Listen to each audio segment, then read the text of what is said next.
চট্টগ্রাম বন্দরের সব টার্মিনাল পরিচালনার দায়িত্বে বিদেশি কোম্পানিকে দেওয়ার সিদ্ধান্তের প্রতিবাদে বিক্ষোভ করেছে শ্রমিক কর্মচারী ঐক্য পরিষদ। ইজারার নামে বন্দর ধ্বংস চক্রান্ত রুখে দিতে আরও কঠোর কর্মসূচির হুঁশিয়ারি দেন বিক্ষোভকারীরা।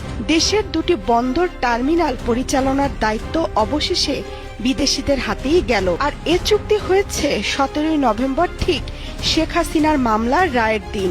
যেদিন শেখ হাসিনার রায় হলো সেদিন অবভিয়াসলি সবার মনোযোগের কেন্দ্রে ছিল সুপ্রিম কোর্ট। তার বাইরে 32 নম্বরেও নজর ছিল, কারণ বুলডোজার নিয়ে আসা হয়েছে।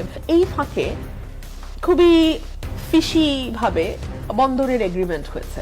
আমি লাস্ট পারসন আমার দেশের ক্ষতি করে কাউকে দেব। কিছুদিন আগে এমনটাই বলেছিলেন নৌ উপদেষ্টা সাখাওয়াত হোসেন। তবে এবার সেসব কথা মিথ্যা প্রমাণিত করে বিদেশিদের হাতে ইজারা দিলেন অন্তর্বর্তীকালীন সরকার ডক্টর ইউনূস। কয়েক লক্ষ হাজার কোটি টাকার বিনিময়ে দেশ বিক্রি করে দিয়েছেন তিনি। একদিকে চলছে তথাকথিত আদালতে শেখ হাসিনাকে ফাঁসির রায় দেওয়ার তোড়জোড়, আর অন্যদিকে ডক্টর মোহাম্মদ ইউনূসের শোবার ঘর যমুনার কাছেই চলছে আরেক আয়োজন। সেখানে 30 বছরের জন্য বাংলাদেশকে বিক্রির চুক্তি করা হচ্ছে। এদিকে শেখ হাসিনার রায়ের দিন ঘিরে দেশ বিক্রি জন্ম দিয়েছে কড়া সমালোচনার, জানিয়ে উত্তাল হয়ে উঠেছে রাজনৈতিক অঙ্গন। আগামী 40 ঘন্টার মধ্যে যদি আপনারা সিদ্ধান্ত এবং চুক্তি বাতিল না করেন, আমরা 20 তারিখে সাংবাদিক সম্মেলন করে পরবর্তী কর্মসূচি ঘোষণা করব।